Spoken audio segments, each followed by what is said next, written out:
तो बोले ईश्वरीय शक्ति इंजन है और वो शांत, वो गुर्जन डिब्बे के समान है। कनेक्शन इंजन से है तो इंजन में 2-4 लोग बैठते होंगे, लेकिन डिब्बे में 70, 80, 90, 100 ज्यादा भी बैठ जाते होंगे। जनरल में तो ज्यादा ही बैठ जाते, कुछ बैठे कुछ खड़े कुछ पूरा सब, और सब वहीं पहुंचेंगे जहां इंजन पहुंचेगा। आप बिना टिकट के होंगे तो 2-4 थप्पड़ लगेंगे, थोड़ा टैक्स लग जाएगा, पहुंचेंगे वहीं। नहीं, बीच में अगर हो गया तो फिर उतारे भी जा सकते, उपद्रव होने पर, टिकट ना होने पर, पैसा ना होने पर उतार। इसलिए राधा राधा पैसा इकट्ठा कर लो, परम धन राधा नाम आधार। अगर जल्दी जल्दी में टिकट नहीं खरीद पाए हो तो थोड़ा ज्यादा लगेगा, पर राधा राधा राधा राधा पहुंच वहीं जाओगे। बात हमारी मान लेला। टिकट क्या है निकुंज की? ये जो मंत्र है, आचार्य संबंध है, आचार्य शरणागत से टिकट है। और जनरल में क्या है? राधा राधा राधा राधा राधा राधा, जैसे सब जप रहे हैं तो बैठ सब गए हैं गाड़ी में, बीच में तुम्हारी चेकिंग भी होगी। बोले जल्दी में खरीद तो नहीं पाए, लेकिन एक राधा नाम की कीमत में पूरा त्रिभुवन बिक जाएगा। वो जो जांच करने वाले हैं वो कौन है? श्री जी के पार्षद ही हैं। ऐसे थोड़ी होता है कि आप श्री जी के पास सीधे डायरेक्ट पहुंच जाओ, ऐसा नहीं। तो राधा नाम जहां है ना वो सीधे। और जिनको सौभाग्य से कहीं ये जो निकुंज के गुप्त मंत्र मिल गए हैं, तो अब दुर्भाग्य है कि उनके अंदर ठसक ना आवे, नहीं तो पास हो चुका है निकुंज का, पास मिल चुका है, मानो सच्ची मानिएगा। सौभाग्य दुर्भाग्य में आप बदल रहे हैं कि आप मंत्र का चिंतन नहीं कर रहे हो, विषय चिंतन कर रहे हैं। रेलगाड़ी के इंजन में उतने लोग पार नहीं हुए जितने डिब्बे में बैठकर वहां पहुंच जाते हैं। अर्थात आचार्य और आचार्य परंपरा, आचार्य के तो विशेष विशेष कुछ पार्षद हुए, लेकिन आचार्य परंपरा में लाखों ऐसे महापुरुष हो गए कि करोड़ों को श्री जी के पास पहुंचा दिया, श्री जी में तन्मय करा दिया। राजहंस कभी पानी, वो दूध पीकर पानी को छोड़ देता, राजहंस। ऐसे ही जो उपासक है, जो संत है, जो भगवत प्रेमी महात्मा है, तो माया और ब्रह्म दोनों मिले हुए हैं एक में। वो केवल ब्रह्म, केवल परमात्मा तत्व को और जल को जैसे छोड़ देता है, दूध पी के जल को छोड़ देता है, ऐसे वो माया के विकारों को छोड़कर परमात्मा स्वरूप में स्थित हो जाता है। दैवी संपदा का महान सुख उसके हृदय में जागृत हो जाता है, जो माया के विकारों पर मुक्ति प्राप्त कर लेता है। कोई भी विकार उसके ऊपर प्रभाव नहीं डालता। हाथी को खुला छोड़ दे तो मनमानी आचरण करके वृक्षों को उखाड़ता है, तोड़ फोड़ शुरू कर देता है। लेकिन जब महावत अंकुश पर अंकुश प्रहार करता है तो घुटने के बल हाथी हो जाता है। ऐसे ही ये मन मत वाला हाथी है, जिसने इसको स्वच्छंद छोड़ दिया, ये सब तोड़ फोड़ कर देगा, धर्म विरुद्ध आचरण करेगा। महावत है उपासक, हाथी है मन और अंकुश है ज्ञान। प्रहार पे प्रहार करके उसको घुटने के बल अर्थात मन को अधीन कर लिया, तब वो शांत चित्त परमात्ममय हो जाता है। मन ही भगवान का स्वरूप बन जाता है। इंद्रियाणाम मनश्चास्मि, पर पहले अंकुश की मार देनी पड़ेगी, छोड़ना नहीं। इसको छोड़ दिया तो तोड़ फोड़ मचा देगा। मतवाला ये हाथी है मन, किसी के अंकुश से, केवल ज्ञानांकुश, जो नाम मंत्र मिला खूब जपो, इसी से मानो तुम्हारे अंकुश की धार तीक्ष्ण होगी, इसी से तुम्हारा मन बस में होगा, दूसरा कोई उपाय नहीं। कल एक साधक प्रश्न कर रहे थे एकांतिक में, मैं जानता हूं ये नहीं करना चाहिए फिर भी करता हूं, क्यों? दो बातें। पहली बात, तुम में आध्यात्मिक सामर्थ्य खो चुकी है, जान करके भी तुम उसको रोक नहीं सकते क्योंकि बलहीन हो। और दूसरी बात, तुम्हारी सुख बुद्धि उसमें है, जरूर ये कहते हो मुंह से कि नहीं करना चाहिए, पर अंदर है कि इसमें सुख है। इन दो बातों के कारण तुम भ्रष्ट होते रहते हो। तो हमको पहली बात बलवान करनी है कि हमारे अंदर नाम बल आवे, तो दूसरी बात अपने आप हट जाएगी, सुख बुद्धि हट जाएगी। पहले नाम जप करके अपने को बलवान बनाइए। समस्त विकारों को नष्ट करने का मैं तुम्हें एक सरल उपाय बताता हूं। रामकृष्ण परमहंस देव जी तालियां बजाकर जब नाम कीर्तन जोर जोर से किया जाता है तो जैसे वृक्षों में बैठे हुए पक्षी उड़ जाते हैं, ऐसे हृदय के काम क्रोध आदि नष्ट हो जाते हैं। रामकृष्ण परमहंस देव जी तालियां बजाकर राधा राधा राधा राधा राधा, किसी संगीत की और ज्ञान वृत्ति ना हो तो अपने पास परम संगीत है तालियां बजाकर, तो कह रहे हैं कि जैसे वृक्षों में बैठे हुए पक्षी तालियां उड़ जाते हैं, ऐसे हृदय में बैठे हुए काम क्रोध भाग जाते हैं जब नाम कीर्तन। जब किसी को भी काम आदि वेदना हो तब नाम कीर्तन करके देखना, तो नाम कीर्तन होने ही नहीं देगा काम। देख लेना, उस समय अगर उपदेश भी किया जाए तो तुम्हें अच्छा नहीं लगेगा। कामी समझी में हरि कथा ऊसर बीज बय फल, और अगर आप शुरू कर दिए तो वो टिकेगा नहीं, भाग जाएगा पक्का। बहुत सुंदर उपाय महापुरुषों के हैं। उपासक की उपासना परिपक्व कब मानी जाती है? जब अपने आराध्य देव का नाम लेते ही रोमांच हो जाए और आनंद अश्रु बहने लगे, तब समझना चाहिए कि हमारी उपासना परिपक्व हो रही है। उपास्य देव का नाम लेते ही आंखों में जल आने लगे, अब उसकी उपासना रंग ला रही। राधा कहते आंसू भर जाएं। एक लकड़हारा जंगल की लकड़ी बेच बेचकर बड़े कष्ट पूर्वक अपना जीवन यापन कर रहा था। अकस्मात उस मार्ग से एक सन्यासी जी आ रहे थे। उन्होंने लकड़हारे के दुख को देखकर कहा, बेटा जंगल में तुम सूखी लकड़ियां बिन रहे हो, इसके आगे बहुत कुछ है, आगे बढ़ो और कुछ तुम्हें प्राप्त हो जाएगा, मैं देख रहा हूं। वो आगे बढ़ा, सूखी लकड़ियां छोड़कर। ध्यान देना, महापुरुषों के उदाहरण साधारण नहीं होते, बात साधारण दिखाई दे रही। जब काफी आगे बढ़ा तो उससे चंदन की खुशबू आई, तो चंदन के वृक्ष मिले। सूखी लकड़ी छोड़कर उसने चंदन की लकड़ी काटी और बाजार में बेचा, अच्छा पैसा आया।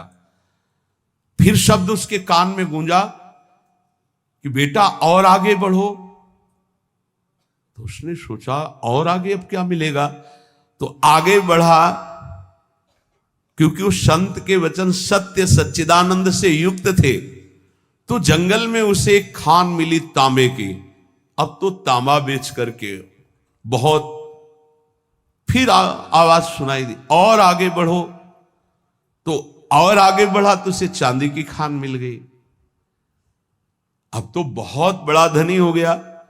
फिर आवाज आई और आगे बढ़ो, तो आगे बढ़ा तो स्वर्ण की खान मिल गई। बोला आप तो बस यही पूर्णता हो, स्वर्ण ही स्वर्ण। फिर आवाज आई और आगे बढ़ो, तो उसे हीरे की खान मिल गई। अब एक हीरा जीवन भर लकड़ी बेचने वाला लकड़ी बेचता तो उसकी बराबरी नहीं, ऐसे हीरे की खान मिल गई। भावार्थ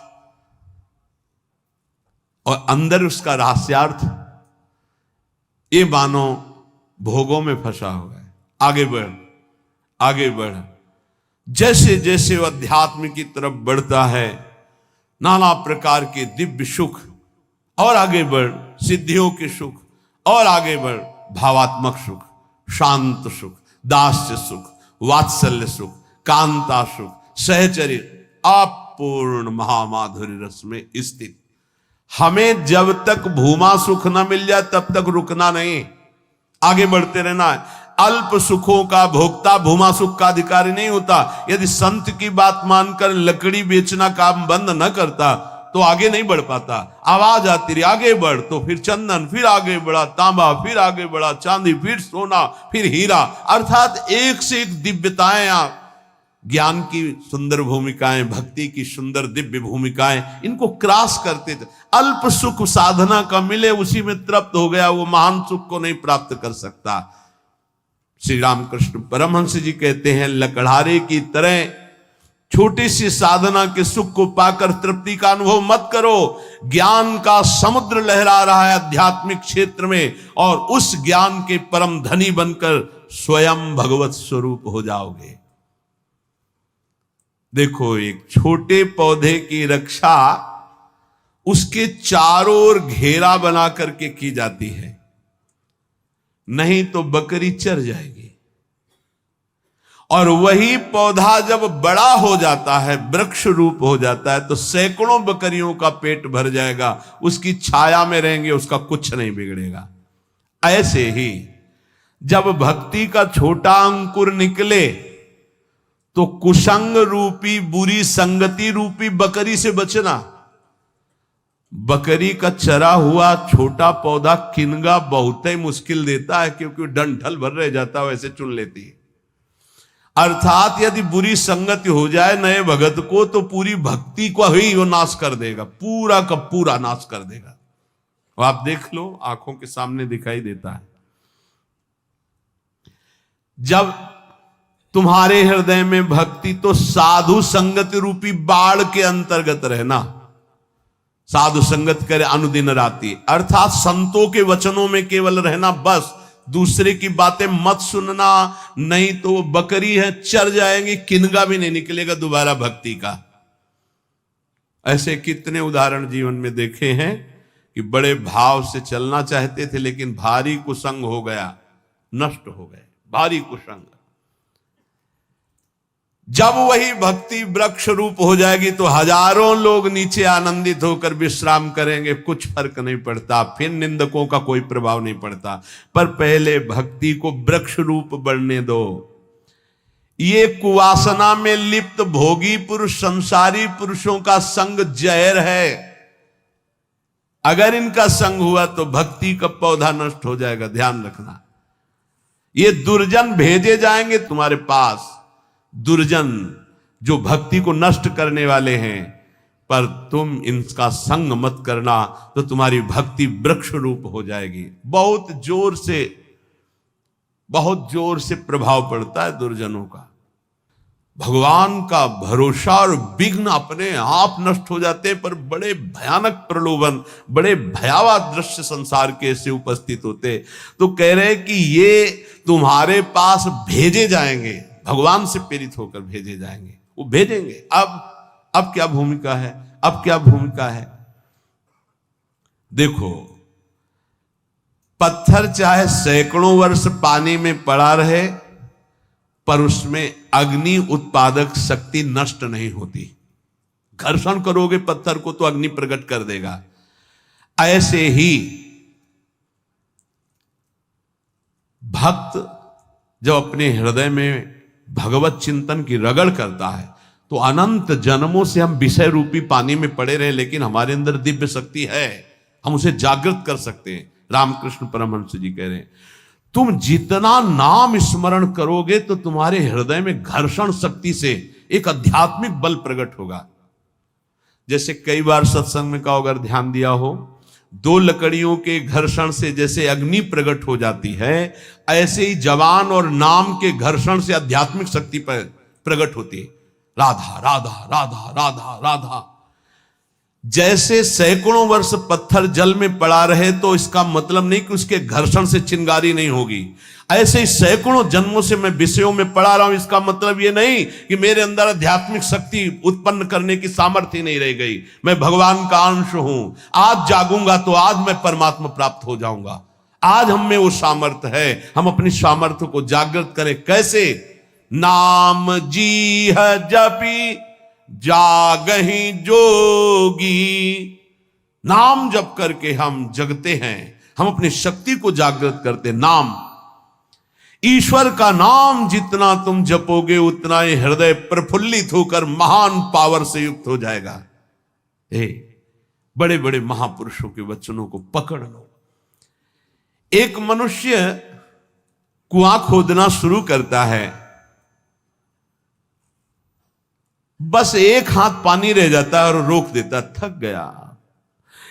ये 25 हाथ खोद चुका, फिर भी पानी नहीं निकला। अब तो लगता है नहीं निकलेगा, और एक हाथ में पानी है।